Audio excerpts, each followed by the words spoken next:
19 July, Bhakti Basics, How to Surrender, Pratikulyasya Varjanam. Om Jnanatimirandasya Jnananjana Shalakaya, page number 1. Chakshurunmilitam yena Tasmai Shri Guruve Namaha. Shri Chaitanya Manobhishtam स्थापितं येन भूतले स्वयं रूपः कदा मह्यं ददाति स्वपदान्तिकं वन्देऽहं श्रीगुरु श्रीयुतापदकमलं श्रीगुरुं वैष्णवांश्च श्रीरूपं साग्रजातां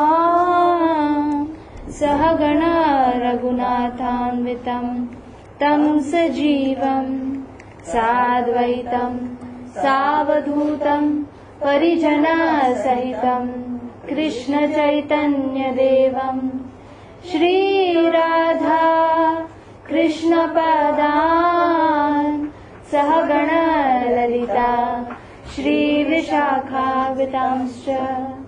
हे कृष्णा करुणा सिन्धो दीनबन्धो जगत्पते गोपेशा गोपिका कान्त राधाकान्त नमोस्तुते।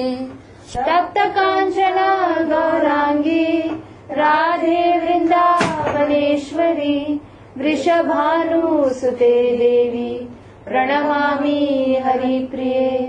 वाञ्छाकल्पतरुभ्यश्च कृपा सिन्धुभ्य एव च पतितानां पावनेभ्यो वैष्णवेभ्यो नमो नमः। श्रीकृष्ण चैतन्य प्रभु नित्यानंद श्री अद्वैत गदाधर श्रीवासदि गौर भक्तवृंद। हरे Krishna Krishna Krishna Hare Hare Hare Ram Ram Ram Hare Hare. So we are at Bhakti Basics. We've done with why to surrender, two topics, surrender and deity worship. So from why to surrender, we came now to how to surrender. In how to surrender, we have that shloka, Anukulyasya Sankalpa, Pratikulyasya Varjanam. I put it down, I think it's there, it should be there in your notes. Anukulyasya Sankalpa, Pratikulyasya Varjanam, Rakshishyati Vishwaso, the last line is Goptritva Varanam Tatha. And then again, what's the last line? I forgot. Atma Nikshepa Karpanya Shadvidha Siti Sharanagati. Sharanagati is surrender. How to surrender? There are 6 steps in that. The first step which we covered, we finished last time, is Anukulyasya Sankalpa. Means, what is the English translation for that? Accept favorable things for Krishna consciousness. Pratikulyasya Varjanam is what we're going to start today. Pratikulyasya Varjanam means reject things which are unfavorable for Krishna consciousness. And the third line is Rakshishyati Vishwaso, that is, have firm faith that Krishna will give shelter and protection. And then Goptritve Varanam Tata, that Krishna is the only one who maintains us completely. And the fifth one is Atma Nikshepa. That means surrendering oneself to giving oneself, depending on Krishna.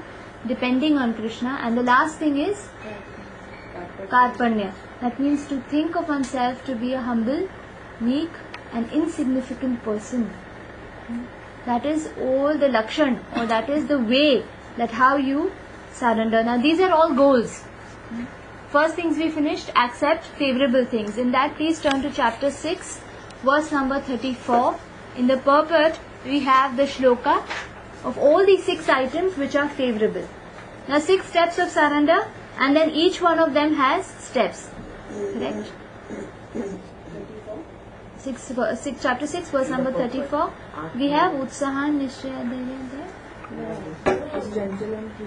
Is it 24? No. I think it's 24, yeah. 24.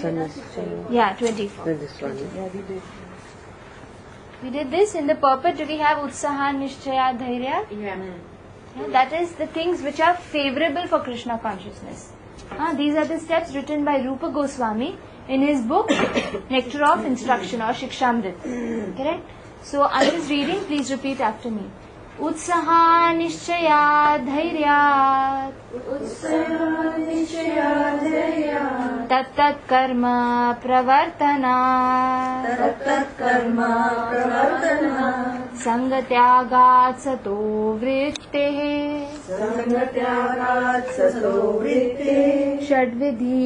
Shadbhir bhakti prasidhyati.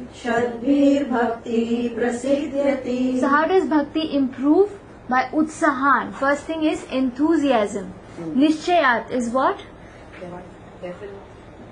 Confidence and determination both. Nishchay or drid nishchay. Yeah? That is having confidence and determination. These things are important for Krishna consciousness. Number 3 comes utsaha nishchaya dhairya is patience. Only enthusiasm or only simply if you're excited for things, then we become very impatient.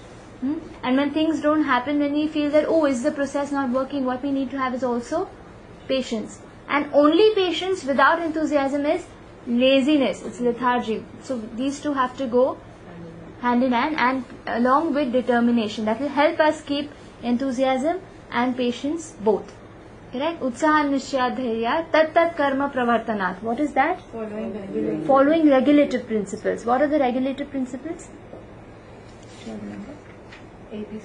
Yeah. Association. There's do's and don'ts both in that. The do's are association, book reading, chanting and diet or deity worship. And then the things that we have to avoid is meat eating, illicit sex, gambling and intoxication. These are bringing us to the sattvic platform, to the mode of goodness from which we can, that's like the runway. The sattvic platform or the mode of goodness is like a runway from which our spiritual plane can take off. Mode of passion, mode of ignorance are like murky waters, are like marshy waters from where planes cannot take off. They simply drown. Correct? And then we have utsaha nishchaya dhairya tat karma pravartanat sangatyagat, abandoning the association of non-devotees. That means not giving your heart to them or not indulging in the sinful activities that they perform. If associating for social obligations, but then knowing what our goal is, not taking pleasure in what they are indulging in or making us indulge also for that matter. Okay? Sangatyagat sato vritte. At the same time, associating with previous acharyas. Sat is those who are in the mode of goodness or following devotional line, that is following the footsteps of acharyas, understanding what did they do when they had a similar circumstance that we are in today. Like Kunti, she went through so many hardships, but she always taught her children the principles of Krishna consciousness, the principles of patience, the principles of tolerance. Correct? And then these are the 6 points on which are favorable for Krishna consciousness and which we should try to develop or take up activities which will help us develop these qualities. Right? So anukulyasya sankalpa is over. All the good things that we have to accept, favorable things that we have to accept. Point 2 is pratikulyasya varjanam. In that thing, Krishna, Rupa Goswami, again in the verse number 2 of Shikshamrit or Nectar of Instruction, he explains that. Now, that verse I'll put it up on the board because it's not given in the Bhagavad Gita. Atyahara prayaschascha. Last time I wrote it down. Atyahara prajalpo. Is that right?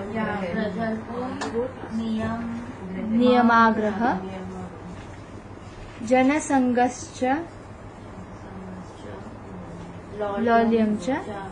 Is that 6? Atyahara. These are translations of each of the words. Atyahara is eating more than necessary. Now this is for all the 5 senses, not only for the tongue or for the belly. Prayas is over endeavoring for mundane things that are difficult to obtain. Prajalpa. So these 6 things are Pratikulyasya Varjanam. This is point 2 in how to surrender. In point 1 we saw 6 items like Utsaha, Nishchaya, Dhairya, 6 of that. Now in point 2 Pratikulyasya Varjanam, there's again 6. These 2 points, first 2 points are most important because they're practically asking us to do something. Now you're clear. Now what am I supposed to do? Correct? These things that I have to do, these things that I have to not do. Correct? Baki points that we have, the other 4 points are pretty simple. We'll finish that off pretty fast. Correct? The point 2 is Atyahara Prayasascha Prajalpa Niyamagraha Janasangascha Lolyamcha Shadbir Bhakti Vinashyati. First verse was Prasidhyati. The next verse is Vinashyati, means it will finish our spiritual life. First is Atyahara. Now Atyahara, a lot of times we think that it is about eating. We discussed this last time also. Ati means excess. Ahar means to eat or any nourishment which is obtained. But anything in excess is bad. Correct? So ahar is to ingest more than what is needed through our 5 senses. Like eating. Eating more than required. What happens? It makes us very lazy. Isn't it? Yeah. Now we know that this is my appetite, this is what I'm supposed to eat. But sometimes you feel, or you've gone somewhere and you feel that, I think I can take in this much also, take in this much also. I remember when Prabhupada would cook, it would be so tasty, the food. It is there in Leelamrit. The devotees would actually, overeat. And then Prabhupada told them that you can eat till 3 burbs. Literally you have to put this thing up. After that you have to stop, otherwise what happens? You feel so drowsy. Also eating in late hours of the night. Eating heavy food in late hours of the night makes you incapable of getting up in the next morning. It's very natural. You'll see this, when you go to a party and you've eaten at 11, 12 and then to get up is a struggle because your body is still digesting, it's still working, it's not relaxed. So all these things are also applicable for spiritual life. Because our material body is what is going to make us capable of practicing spiritual life. Correct? So this material body has to be taken care of, not abused. Right? So this atyahara, eating more than necessary. Hearing, how does hearing? Not hear too much. How do you not hear too much? Janbujki Krishna has not given us lids on the ears. So that at least by mistake we can hear some Krishna Katha. Correct? Hearing more than necessary exactly means that too much, vulgar or too excessive loud music. This brings in negativity in our mind. And when we are not able to chant, especially, when we sit to chant, sometimes, mundane songs or something which is like we've heard like ages back, it's not even our favorite, comes back to your mind. And also we'll be doing this, I think we come later in... where does that sound come? In Prayas, I think it comes. Prajalpa. In Prajalpa, we'll be, discussing the importance of sound vibrations. How it is so important for the mind. We'll discuss that there. But too much vulgar and passionate music makes us negative. And also then seeing. How is seeing? How is the eyes important? Sex and violence in movies. This also agitates the mind a lot. You will not be peaceful and able to chant anymore. Correct? So all these things, all the 5 senses, they can contaminate us. So that has to be avoided. Atyahara for the ahar for the 5 senses has to be avoided. They can astray us from direct path of devotional service. What do the scriptures recommend? What do they keep reminding us? That you have to eat or take in from your senses just as much required to keep body fit for the soul to remain inside peacefully. So do the needful. Krishna has given us intelligence for what? To understand what is too much for my senses and what is moderate for my senses and what is good for my senses. Even if in social obligations, sometimes you have to go for parties and say where there's too much loud music. But you know that this is a social obligation. I have to be here. But then what? I remember when there was some devotee boys who were asking one brahmachari that you can't watch movies. Then he said you can watch, but then you don't talk about it later. That's so difficult. When you've heard something and then not to talk about it later is difficult. So then you understand, what is the funda behind it? That you're contaminating yourself with these unnecessary things. Is it necessary for me to keep my, peacefully, for my soul to be in it? Is it necessary to do these activities? If yes, if it's a social obligation, then yes. But there's something called progressive, that you know that this is the goal, this is my goal, and I'm trying to get towards it. So I'll do the needful. Next. What's next? Prayas. So we understand 3 points in Atyahar. Too much is not recommended. What is enough for the soul to peacefully exist in this body? Eating wise, sleeping wise, and seeing wise, hearing wise, touching wise, everything. This is Atyahar. The second point is prayas, over excessive endeavor for mundane things which are difficult to obtain.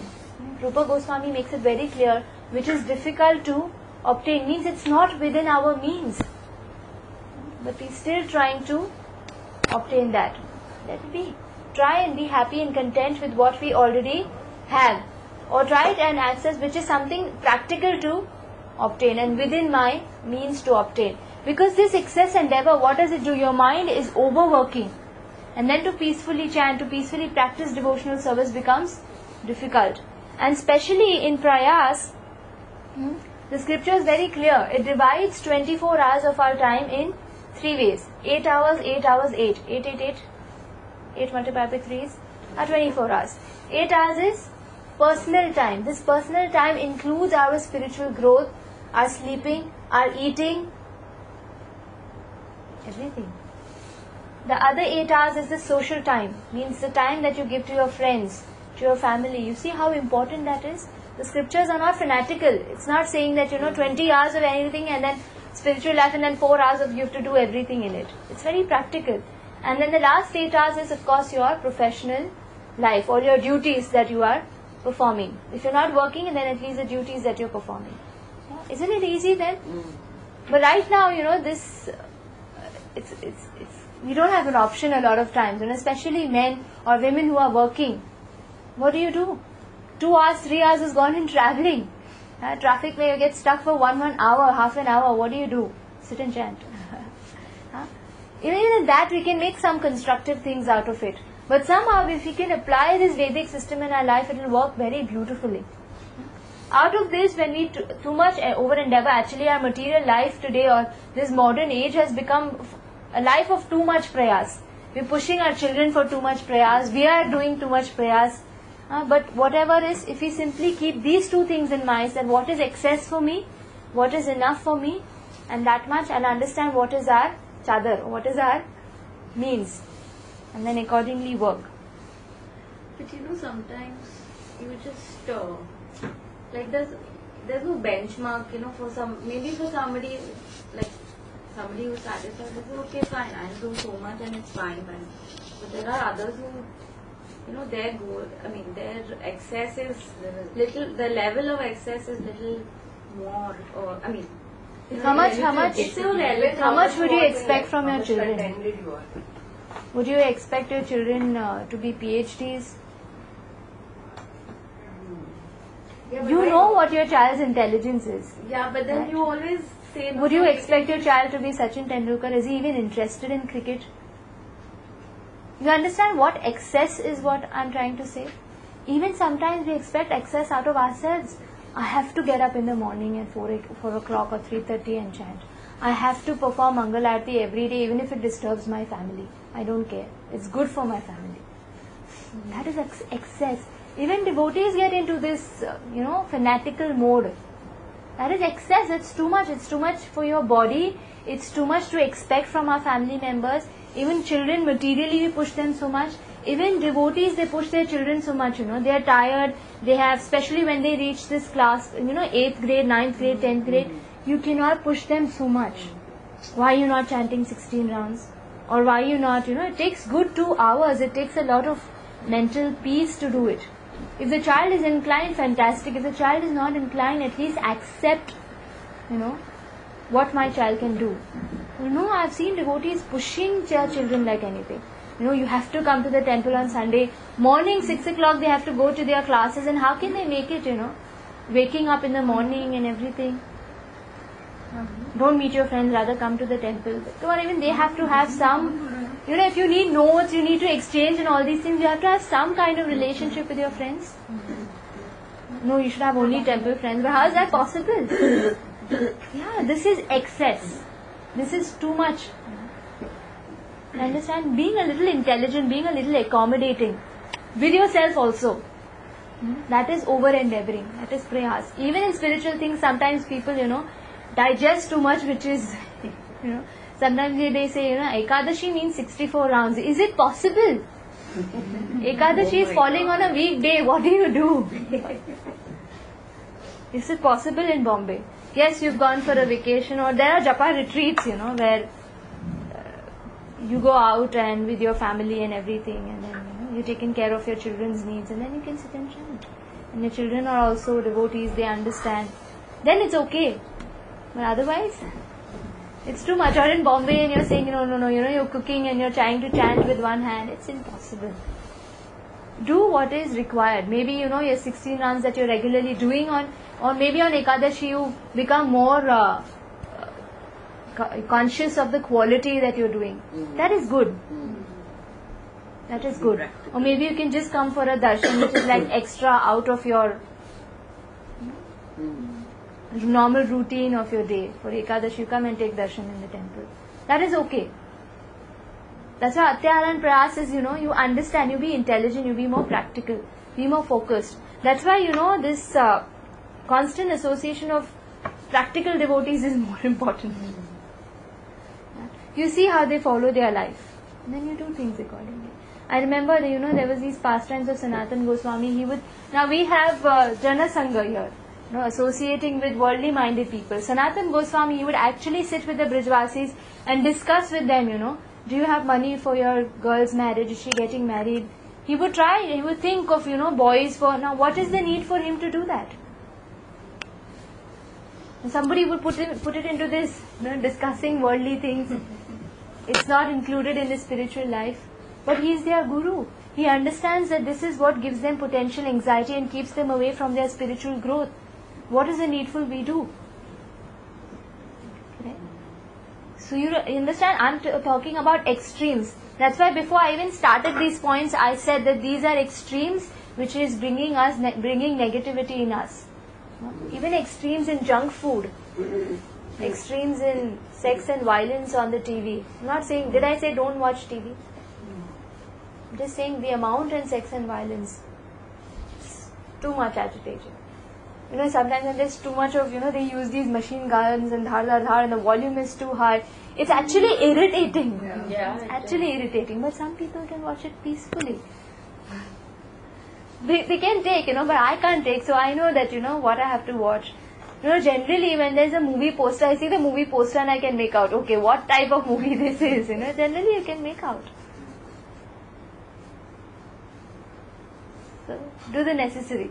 To apply our intelligence, to understand what is good. But you can see people who are living in extremes and you see how miserable they are. They can neither practice their spiritual life nor material life, you know, it's miserable in both. It's like, you know, trying to keep your feet in this boat, two boats, you know, and trying to row both of them. It doesn't work. You have to understand the balance.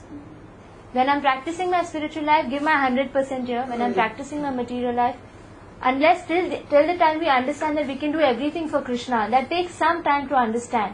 At least do both the things nicely. Sometimes, you know, people question you, or like, you know, if you are getting into the spiritual thing, then how can you even, you know, anything again to do? it's like how Yeah, can you exactly. how can you go shopping? Because, you know, obviously they feel that, you know, one Yeah, side is, I told you there are you know, extremists. Well, yeah. There are extremists. What do you do?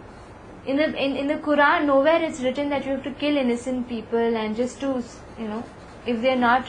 Nowhere Prophet Muhammad said that if they are not Muslims, you have to kill them. Has he written like that anywhere? Is he spoken like that? What is it then? It doesn't apply, is it? Does it? Nowhere it's written. But there are people who think like that. They don't have proper gurus. They don't have proper. It's their misfortune. Can't help it. There are extremists who talk like that. But then that's why I said you have to associate with practical devotees. Even here you have to come and pick and choose. I'm not trying to find fault with people who are not very mature in understanding, but you can take good things that they have. You can take the enthusiasm that they have for their chanting, or for the love they have for the deities or for their guru. That you can filter and take. Things that you can understand, avoid. Can we go to the third? So here Rupa Goswami says that rather than working as donkeys, without clear goals in life. Donkeys don't have a goal in life, but they're just working so hard. But we have a goal in life. We are in human life, we have a goal. That somehow or the other I have to go back to Godhead. And for that, whatever prayas I need to do, whatever I need to maintain, this soul in my body, I will do. Whatever relationships that I need to maintain, I will maintain. I will do. Okay? So Prajalpa. Prajalpa means talking unnecessarily on mundane subject matters. Now this word is very important. Can you see? Talking on subject matters is fine. Sometimes it's required. But when it's not required, you save your energy. This is the point where I wanted to read this as it is. Talking when there is no need to talk. If you go on trains, if you just go to public places, you can see how endlessly people can talk. Especially I remember in trains, I have this very bad habit. Someone is speaking very loudly, immediately my ears shoot towards that direction. Sometimes it happens, and if you try to understand what they're talking, so many times I've seen these two girls, college girls or even ladies, even they don't know what each other is talking about. Have you seen this? Yeah, no. Or is it only my experience? No, I've seen it. They're just talking. They're actually not listening to each other. Yeah. They just want to. Want to talk. They just want to talk. The other person is saying something, and she'll go to some other tangent, and she's saying something, and that person is going. It's just they want to talk.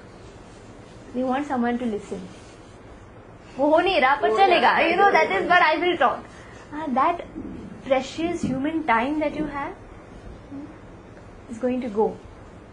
Even if you pay millions of gold coins for it, it's not going to come back. So in Prajalpa, there are some important points. Quickly write them down. I think we have 4 points in this. This point 3.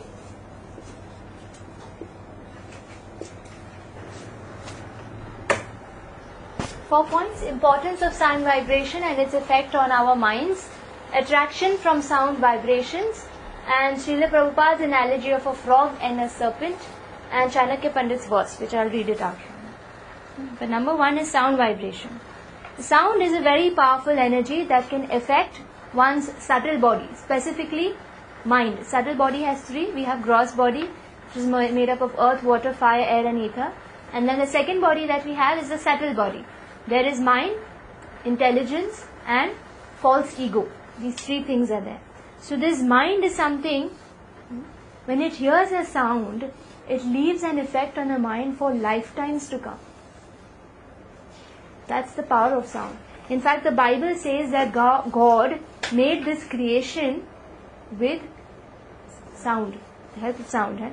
His word, which is sound. So the Vedas explain that the soul has been entangled in this material world by sound. It's that powerful. And he can get liberated with that same sound element when it is purified or spiritualized.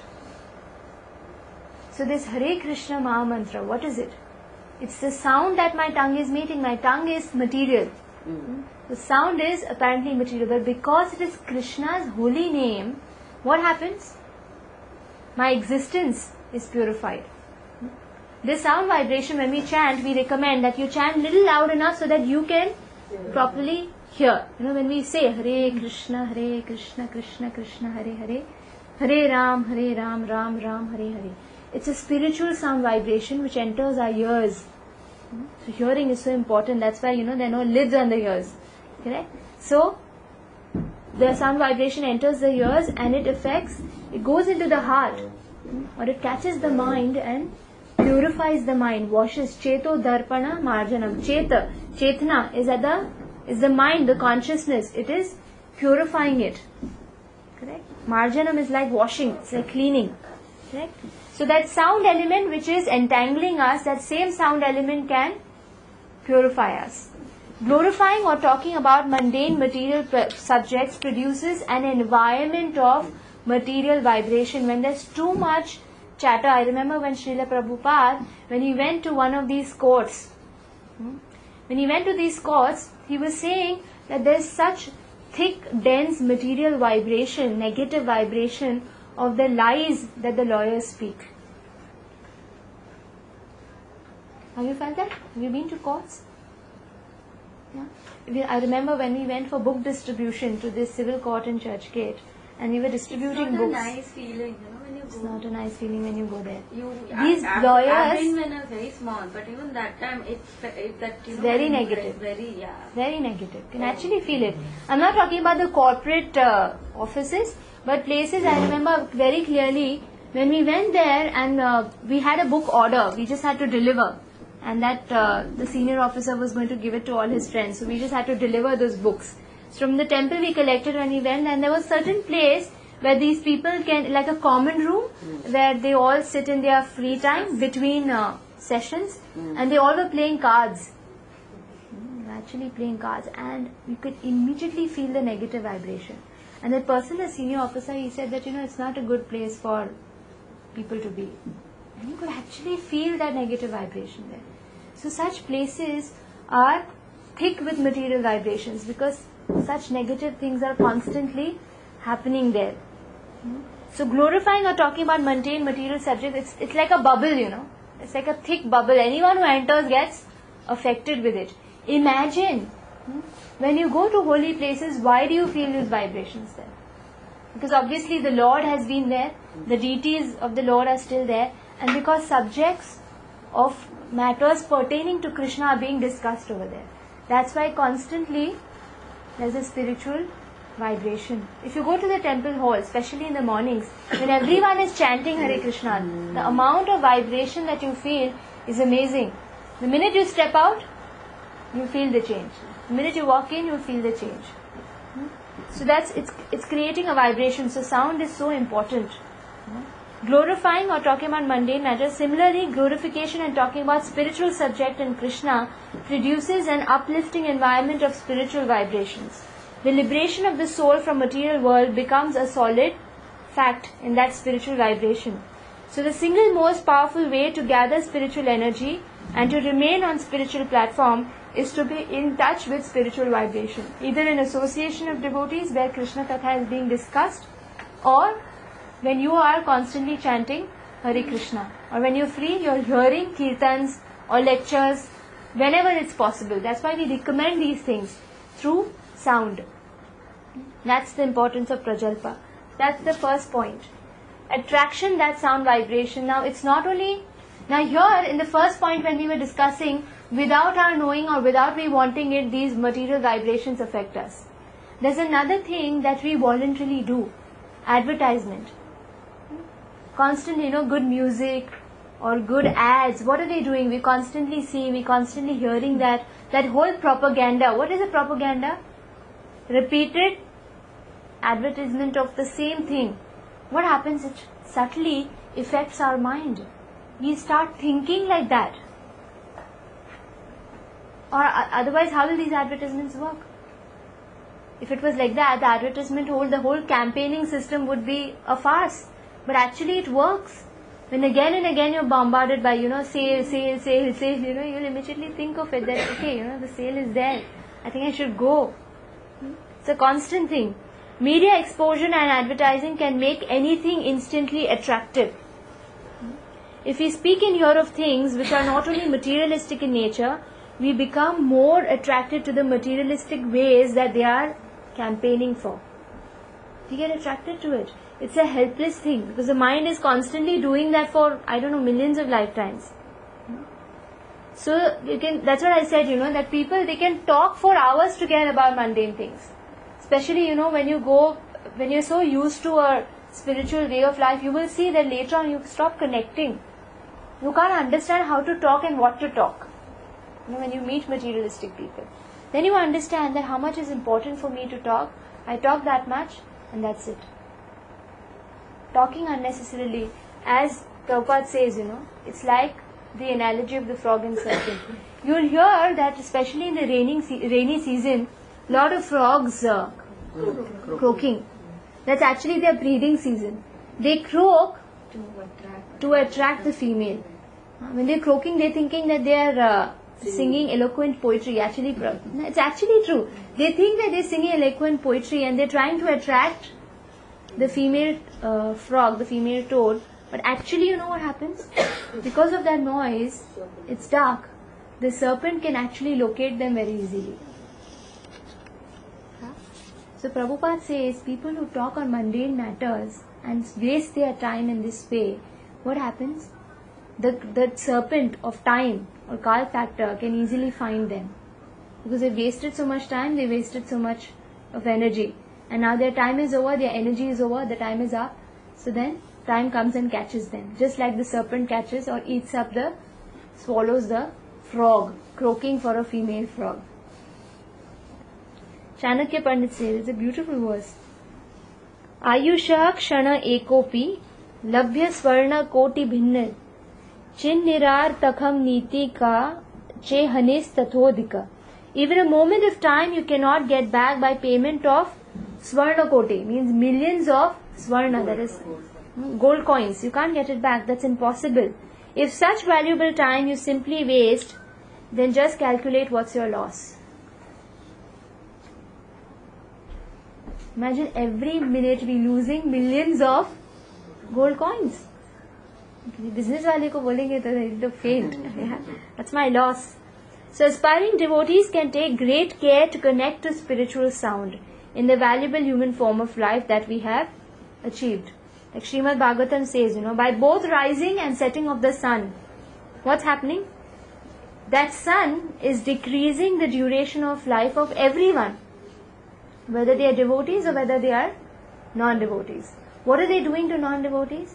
They're bringing this rising and setting of the sun every day is bringing that non-devotee closer to his death, his or her death. What's it doing to devotees? Because they're hearing every single day, they're chanting every single day, they're watching the deities every day, they're simply getting closer to eternal life. Correct?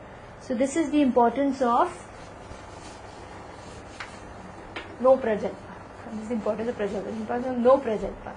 Correct? So importance of sun vibration, it's got a very important effect on the mind. It bounds us, attracting us to materialistic way of life. Prabhupada says it's like a frog who's croaking for the attention of female frog, but simply letting the serpent to find him more easily. And Chanakya Pandit's verse, such a loss of millions of gold coins every second. Every second. And like the Srimad Bhagavatam verse says, by rising and setting of the sun, it's decreasing the duration of our life. For devotees, you're getting closer to eternal life. For non-devotees, you're closer to death and more misery. Correct? The last one we'll do for today is Niyamagraha. We did prayas. I'll erase this? Yeah.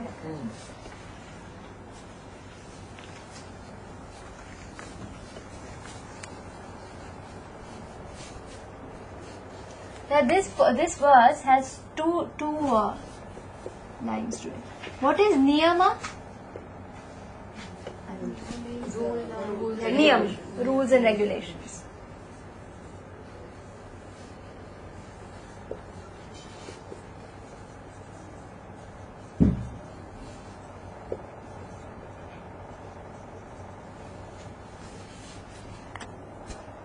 Following the rules, agraha and agraha.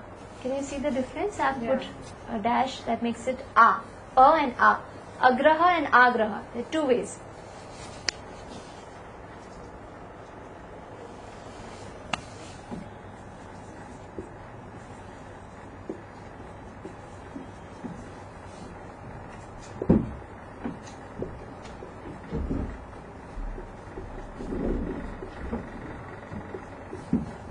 The third extreme, first extreme was too much eating. Second was too much prayas. Third was too much unnecessary talking, sound vibration. Fourth is niyamagraha. It is too much attached to the rules and regulations to follow a spiritual discipline, or too much detachment from rules and regulations to follow spiritual discipline. Niyamagraha means neglect of regulative principles.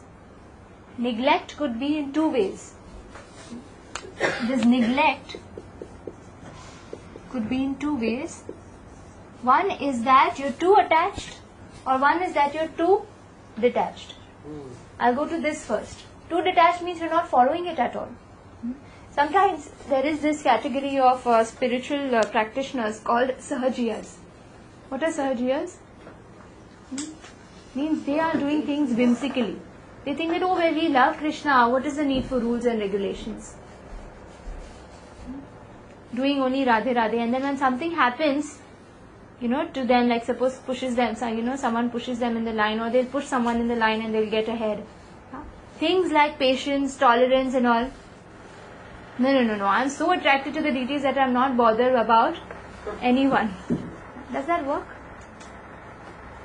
That is being too detached with the rules and regulations or spiritual discipline. Right? You understand this point? And what is this? Being too attached to the principles of rules and regulations only, not understanding the goal of the discipline. A lot of Indians face this problem. Too attached to rituals, not understanding what is the goal, why we doing it, what we doing, what is the principle behind it. Rules are important, but what is the purpose behind following them? For example, offering food, offering bhoga. I know one family, they were saying that, oh, there are so many rules and regulations. Clean hona chahiye, this hona chahiye, gas alag rehna chahiye, sink alag rehna chahiye, this, that, so they are not offering food at all. Is that good? To Krishna, to the deity. They have a Laddu Gopal, but they only make sweets for him, that's it. But whatever Krishna says, Yagya Shishtashina Santo, Muchante Sarva Kilbishe. Because of the onion and garlic being cooked, they make laddu ka bhog and badam and doodh and all that. But Krishna says, whatever Yat Karoshi Yadashnashi, Yat Juhosi Dadasi Yat. I think it's 9.26 or 28. Can you all turn to that? I always forget, That is Patram Pushpam, na? I think 26 is It's either 26, 27, 28. You all can check. What is the, how does Yat Karoshi Yadashnashi. 27? Found it? 26. Yat Karoshi. I think 26 he says, Patram Pushpam Phalam Toyam Yome Bhaktya Prayachati Tadaham Bhakti Paratam Ashnami. Means whatever you can offer leaf, flower, fruit or water. Such simple things he is asking us. What we have to understand is the principle of why Krishna wants us to offer bhoga. He is hungry for our love. He doesn't want our food or our cleanliness or this and that. These are mediums by which we can do it better. But what's the goal? You can keep it here. You saw maybe.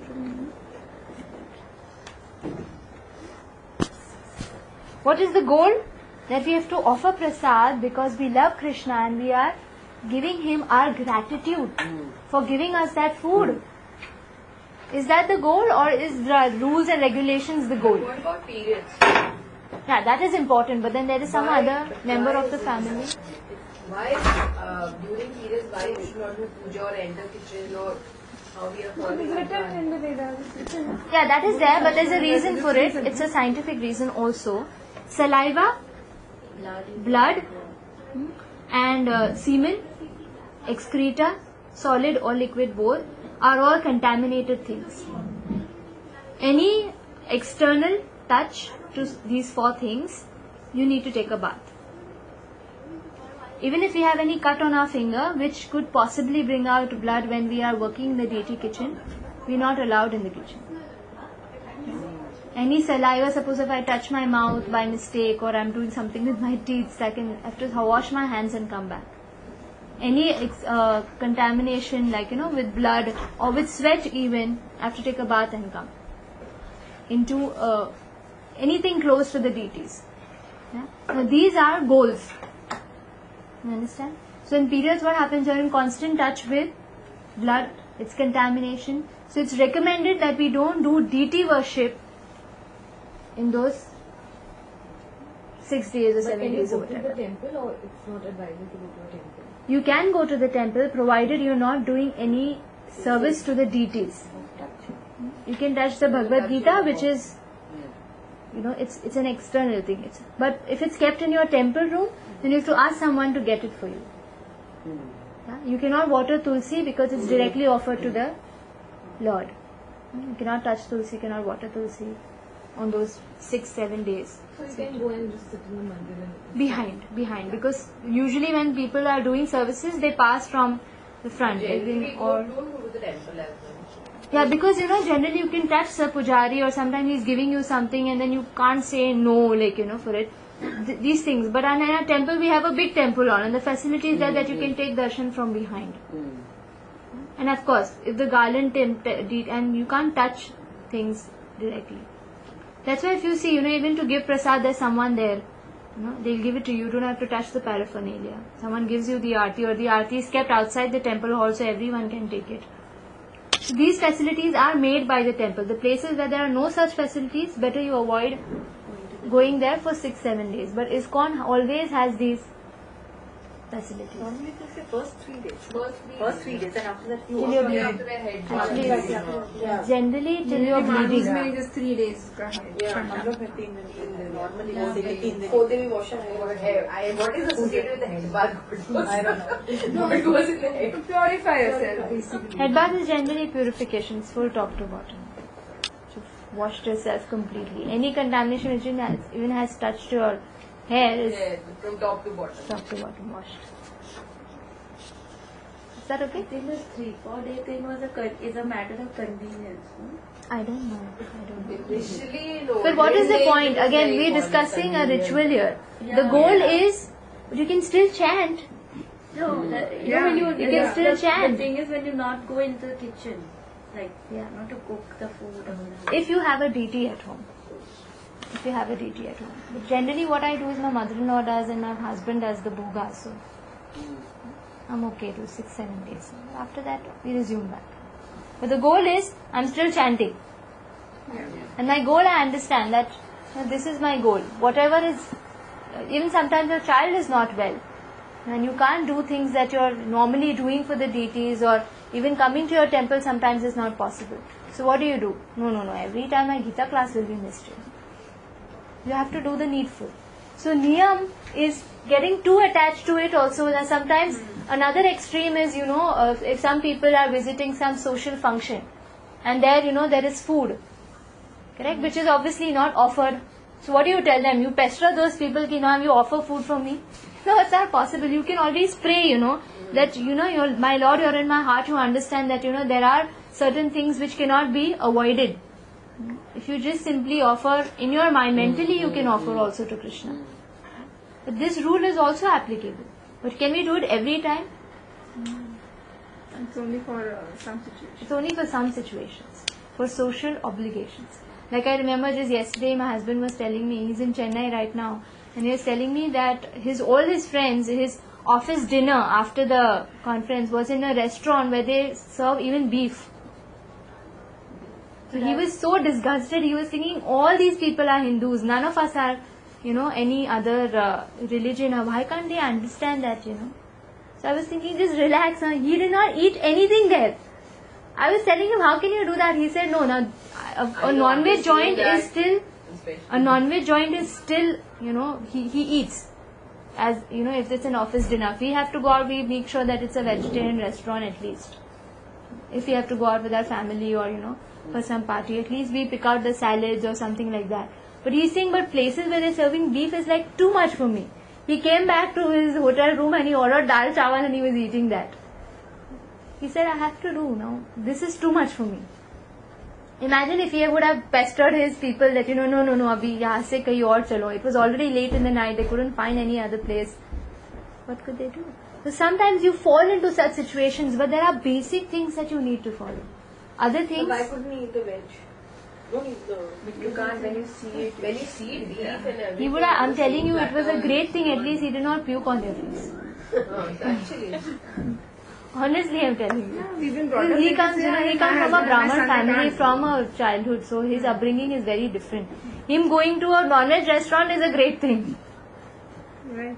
We used to at least eat non-vegetarian food for I've eaten for 16 years of my life. Yeah. I've eaten 16 years of my life. After I came to, this temple, I left it. There's an achievement of it. Eating for so long and then leaving. Honestly, it was not an achievement. I mean, Suddenly it became a stink and a stench. And I was thinking, kaise kiya maine? I've been even to a butcher shop and I never had even that compassion for that animal. I don't know how. It was so hard-hearted. Can't imagine. Yeah. How you've grown up, your family, everything matters, right? Yeah, but this is the amount of material ignorance that you're in. Even when you see it with your eyes, you don't vegetarians feel anything. They start eating non-veg and they get the fascination of eating non-veg. That is the strangest. That's the level of strange. अपने बच्चे Still के start साथ eating. my son entertains his clients. No, there are people. I mean, you can entertain clients and you can order But vegetarian. he's You saying can have a that- salad. I mean, when you're traveling and stuff, but he you can't- have a salad. he Yeah, can't- he's just saying, I'm just taking some juice, just some soup. Yeah, but just there's some juice, so absolutely yeah, no yeah, way that Exactly. the vessels and can nobody be mixed. minds even if you say I'm a vegetarian, so it's okay. But Yeah, nobody minds, but he can't eat on the same table. He's saying, I So can't that eat is pissed, different. yes, If you we were can't so see it, then it's pissed. different. We are lucky that अपने लोग बचपन से नहीं किए हैं. We are very lucky. I was like this when Yeah, you're actually non-veg lucky. food Lucky, actually. on the other table, I would start puking. Actually, the As a smell- Vaishnav the smell you family, can't and Yeah, so I'm saying now you're I'm married to a lucky. Bihari. I used to cook non-veg. Oh my God. I used to cook everything. I just left touching meat now since last 3-4 years since I've become too much into spiritual. And my mom's house we have a Raj Seva. So it was like Oh my God, how completely- you adjusted. Shock. Culture shock that is. It's a culture shock. Once you're not used to it, ना वो And बचपन fish से and देखा नहीं. prawns, they stink. Fish, I used to tie especially dupatta around my nose. No comments, no comments. I used to eat it. Labaka, I feel you should not be so staunch. No, it's not that You you can't want eat, to, but but it's- you become. It comes from inside. It comes from inside. You don't want to be. Get mock meat. That is made Thank of you. soya. Like Nutella. We come back to the topic. The topic was following rules and regulations of no onion, garlic, but eating chicken, and then not understanding the purpose behind it. Can you imagine? This is classic example of that. We just don't understand the purpose behind it then. Isn't it? What is the purpose of eating sattvic food? If you don't understand, this is what is going to happen. A lot of time people in Diwali, they do Lakshmi Pujas. They neglect Narayan. What is the Lakshmi Puja for? Money. For money? Overall, Overall prosperity, which includes your spiritual life. Yeah, which includes your spiritual life. But what is it really? That's what she said. But everyone like lusting for. I mean, basically. Yeah, so Rupa Goswami says that you don't follow them so rigidly that you forget the goal behind it. Or just completely, if you're not able to follow even, progressive part of the rules, then rejecting them completely is also not right, wrong. Correct? What is next? So we understand this part of Niyamagraha. Agraha and Agraha are both extremes. Trying to understand things. That's why, to understand things logically, intelligently, even in spiritual disciplines, is very important. Constant guidance is always important, always required. What is fourth? Where is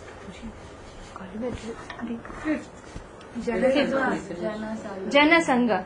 Now, do you remember even in the first part, Utsaha Nishchaya Dhairyat, Tat Karma Pravartanat, Sangha Tyagat Sato Rite. Remember the Sangha Tyagat? What is that? Abandoning association of worldly minded people. Again, he is mentioning it here. Jana Sangha. Jana, he is saying the normal worldly